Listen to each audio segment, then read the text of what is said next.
अखिल भारतीय कवि हो गया। और अखिल भारतीय जो कवि होते हैं ना, उनकी फिर वापस से वंस मोर भी चलता है, तो आप वंस मोर भी हो गए। और काफ़ी अच्छे अच्छे कवि हमारे बीच में थे, चाहे उमा शंकर है, सुहेल अहमद है, सब ने एक से बढ़कर एक कविताएं जो करी। लेकिन आपने क्या है कि कवि क्या है कि मैं खुद एमए हिंदी साहित्य से हूँ, मुझे पता है साहित्य जो है वो समाज का दर्पण होता है। और एक कवि जो है वो श्रोता के दिल में जाके वो क्या सोचता है, उसकी क्या भावना है, उसके ऊपर जब अपनी कलम चला लेता है तो वो सामने वाले के फिर दिल तक पहुंचती है। तो तुमने जो है युवाओं के दिल तक बात जो है पहुंचा दी। और तुम जितनी मस्ती से एकदम अलमस्त होके आंखें बंद करके और जो मतलब मस्ती में तुम गाए। और इस बार जो है वापस से जब ये बोले तुम रिपीट करोगे या नया सुनाओगे, पहले ये बताओ। नया सुना देता हूँ। नया सुना देता हूँ, क्या बात है। तो भाई एक बार कमेंट की तरफ ध्यान नहीं देके सुमंत भैया को अच्छे से लेके सुनिए। और ये भी दौर होता है, देखो जीवन में सारे नवरस जो है उन सब का आनंद लेना है, जवानी के दिन है, लेकिन ये जितने उदात्त भाव से प्रेम को जो परिभाषित कर रहा है भाई सुमंत, ये अपने आप में बहुत ही अद्भुत है। सुमंत, मंच तुम्हारा है। सबसे पहले सभी श्रोताओं को और आपका मैं आभार व्यक्त करता हूँ कि इतना प्रेम और इतना आशीर्वाद आपने दिया। इतना अचानक से जो है ना प्रेम और आशीर्वाद बड़े बड़े कवियों को कभी नहीं मिला होगा। और तुम जब बहुत बड़े कवि, अरे मैं तुम्हारा नाम जो है बताऊंगा, बड़े बड़े कवि सम्मेलन जो है ना खूब कराए। और तुम्हें बड़े मंच के लिए मैं बोलता हूँ, बड़े मंच और जो लौकिक मंच जो है उसके ऊपर भी तुम जाओगे। लेकिन ये मैं बता दूं कि कितना ही बड़ा कवि सम्मेलन क्यों नहीं हो, इस समय तुम्हें जितने लोग लाइव देख रहे हैं उतने लाल किले से भी जो कवि सम्मेलन होता है साल में एक बार होली के अवसर पर, वहां पर भी उतने श्रोता नहीं होते हैं जितने श्रोता आज तुम्हें लाइव देख रहे हैं। हिंदुस्तान के पूरे लोग आशीर्वाद है सर। ठीक है, तो चलिए शुरू कीजिए आप। मैं एक गीत निवेदन करता हूँ सर आपके सामने पे, सभी श्रोताओं से आशीर्वाद का आकांक्षी है। बिना किसी भूमिका के मैं गीत को शुरू करता हूँ, आप समझने की कोशिश कीजिएगा, अपने अंदर तक उतारिएगा गीत को, तो बखूबी आपको समझ में आएगा। तुमको अपना राग बना लूं, तुमको अपना राग बना लूं, तुमको अपना मीत लिखूं, तुमको अपना राग बना लूं, तुमको अपना मीत लिखूं। दिल करता है तेरे गोरे गालों पर एक गीत लिखूं। क्या बात है।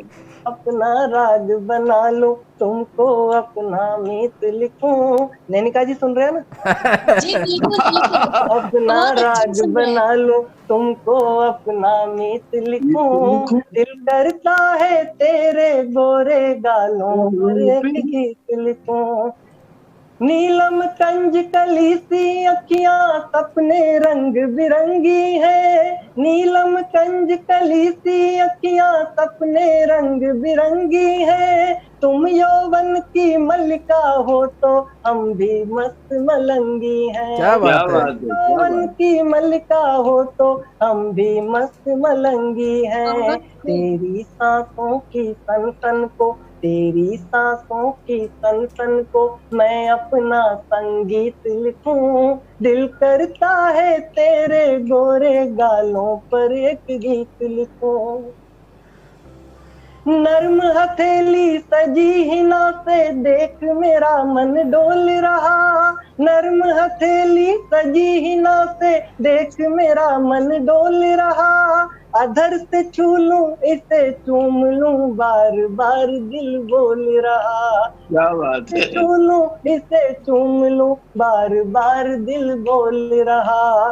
तुम पूनम की धवल चंद्रिका, तुम पूनम की धवल चंद्रिका, पावन परम पुनीत लिखूं। दिल करता है तेरे गोरे गालों पर एक गीत लिखूं। बहुत बढ़िया। और फिर कल्पना करना, पंक्तियां देता हूं मैं कि काले केश तेरे घुंघराले अंबर में लहराते हैं, काले केश तेरे घुंघराले अंबर में लहराते हैं। काले बादल का भ्रम पाले नाच मयूरे गाते हैं। काले बादल का भ्रम पाले नाच मयूरे गाते हैं। तू है एक अनमोल नगीना। और हिंदी साहित्य के पारखी बेटे में पंक्ति निवेदन करता हूँ। है एक अनमोल नगीना, तू है एक अनमोल नगीना, तुझको कैसे प्रीत लिखूं, दिल करता है तेरे गोरे गालों पर एक गीत लिखूं। और इस गीत का अंतिम बंद जो मैं निवेदन कर रहा हूँ, मैंने अच्छा। इस गीत को आध्यात्मिक दृष्टिकोण का भी ध्यान रखते हुए मैंने अध्यात्म से जोड़ने की कोशिश की है। बहुत अच्छे। जी अगली पंक्तियां मैं निवेदन करता हूँ, सुनिएगा कि बाल कृष्ण की अनुपम छवि को अपलक देखे ब्रह्म महेश, बाल कृष्ण की अनुपम छवि को अपलक देखे ब्रह्म महेश, बाल सखों पर चढ़ मटकी से माखन चोर रहे अखिलेश, बाल सखों पर चढ़ मटकी से माखन चोर रहे अखिलेश, मनमोहन के मुख से झरता, मनमोहन के मुख से झरता, तुझको मैं नवनीत लिखूं, दिल करता है तेरे गोरे गालों पर एक गीत लिखूं, तुमको अपना राग बना लूं, तुमको अपना मीत लिखूं। मैं निवेदन करता हूँ जज साहब से और निर्मल सर से कि एक बार मेरे गीत के साथ रिदम मिलाकर बताइए कि ताकि सभी लोगों को अच्छा लग रहा है, मुझे लगे। क्या बात है, मैं तो वैसे ही बजा रहा हूँ। तुमको अपना राग बना लूं, तुमको अपना मीत लिखूं, दिल करता है तेरे गोरे गालों पर एक गीत लिखूं, दिल करता है तेरे गोरे गालों पर एक गीत लिखूं। क्या बात है, क्या बात है, बहुत बढ़िया, बहुत बढ़िया सुमंत, बहुत अच्छे। सुमंत के लिए यूट्यूब पे कमेंट आ रहा है। एक बात सुन लो आप। हाँ हुक्म। जी सर। सुमन भैया, मैं एक बात सुन लो, ये अपॉर्चुनिटी तुमको देख के कोई नहीं लिख सकता, तुम्हें और मुझे देख के कोई आदमी ये कविता नहीं लिख सकता। ये कविता तो निर्मल जी को देख के अपनी संपादिका ये कर रही है, उनको देख के तो कविता लिख सकते हैं कि गीत कहाँ लिखना है।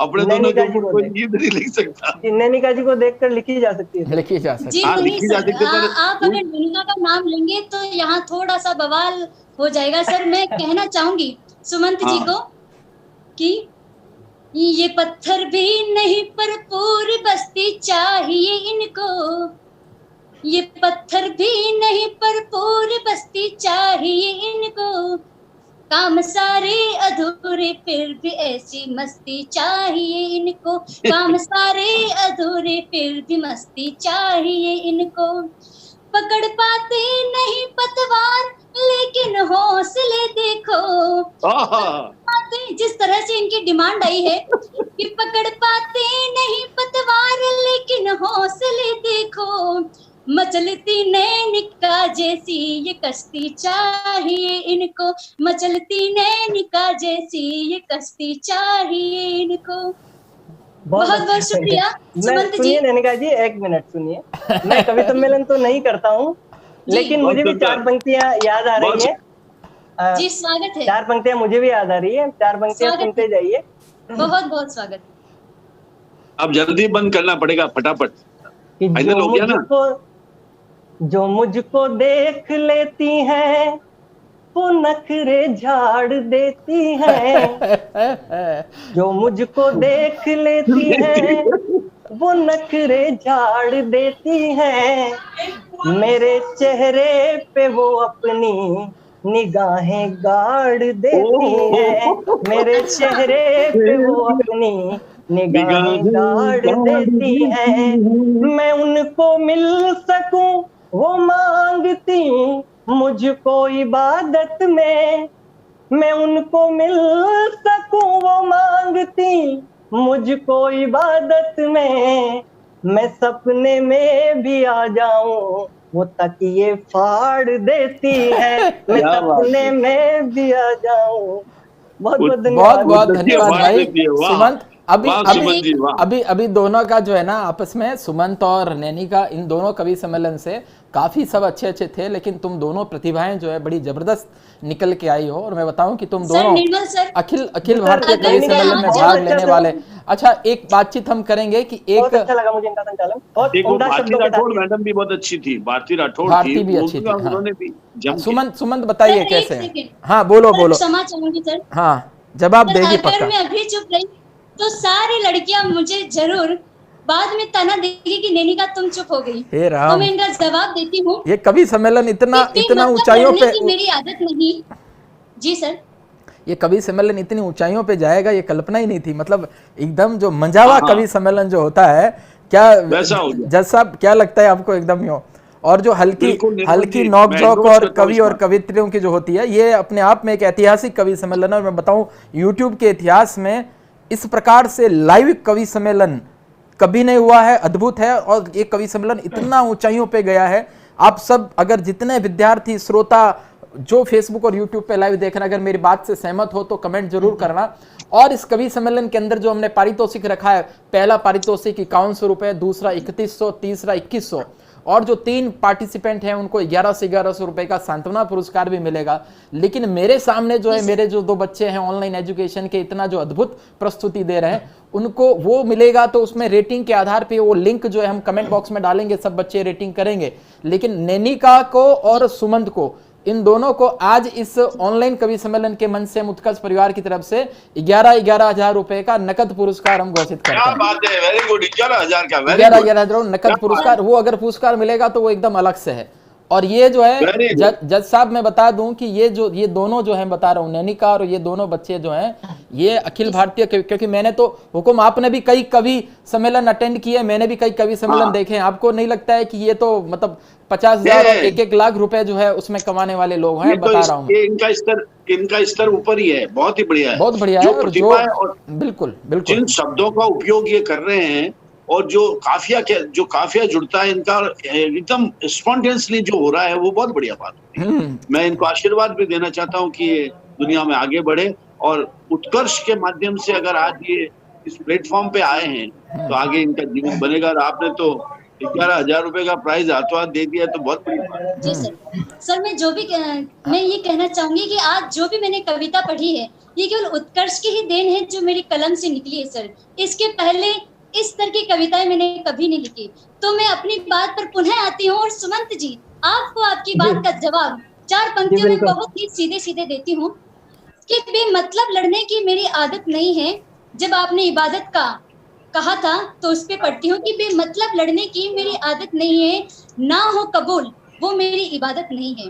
बेमतलब लड़ने की मेरी आदत नहीं है, ना हो कबूल ऐसी मेरी इबादत नहीं है। हर लड़की को देख के हो जाते लड़के पागल, हर लड़की को देख के हो जाते लड़के पागल। आखिर लड़कों की ये आदत जाती क्यों नहीं है, आखिर लड़कों की ये आदत जाती क्यों